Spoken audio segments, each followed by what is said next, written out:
Hello mga ka-kitchen! For today's vlog, gagawa tayo ng banana ube cheesy balls. If you are interested, please keep on watching! Para po sa ating recipe, gagamit po tayo ng 1 kilong saging na saba. Babaltan lang po natin ito, then pagkatapos po baltan, hugasan po natin at saka po natin ilalaga.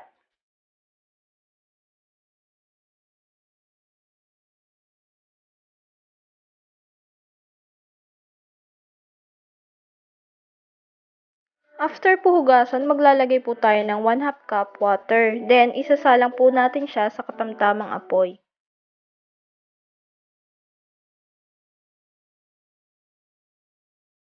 After po maluto, ililipat lang po natin ito sa isang lalagyan at doon po natin siya dudurugin.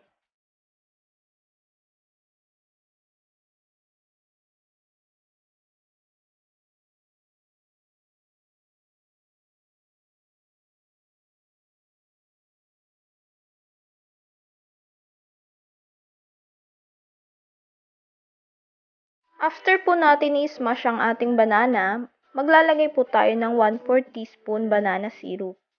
Naglagay po ako ng syrup para maging mas malasa po ang ating banana at maging mas mabango. Then, maglalagay din po tayo ng 1/2 tablespoon baking powder. And then, maglalagay din po tayo ng 1/4 cup all-purpose flour. Pwede po kayong mag-add ng all-purpose flour kung gusto nyo po maging mas matigas ang inyong banana balls.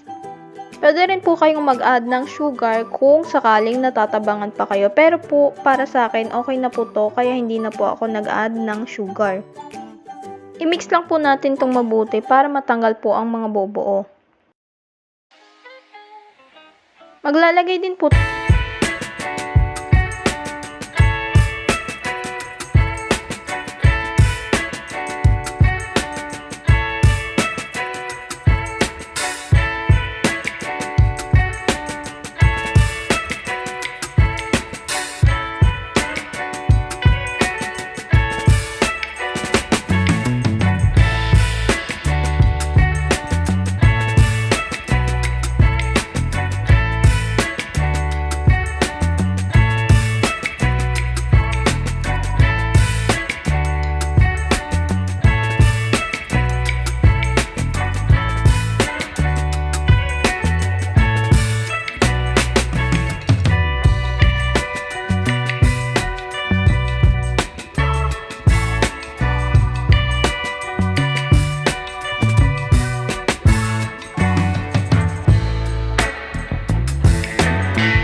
Pag okay na po yung shape niya, ilalagay naman po natin siya dito sa breadcrumbs.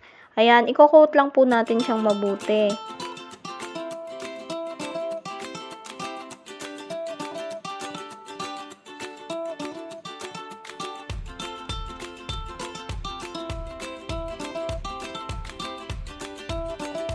Para naman po sa next step, magpapainit lang po tayo ng mantika.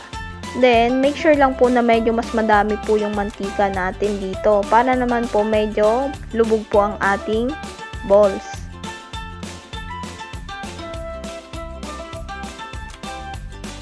I-fry lang po natin to ng ilang minuto. Then, pag nagkulay golden brown na po, ay pwede na po itong ahunin sa mantika. At kung hindi ka pa nakasubscribe sa aking YouTube channel, please just click the subscribe button below and click the notification bell para updated ka sa mga susunod na vlogs. Pag ganito na po ang kulay ay luto na po ito. Eto na ang ating banana ube cheesy balls. Thank you for watching!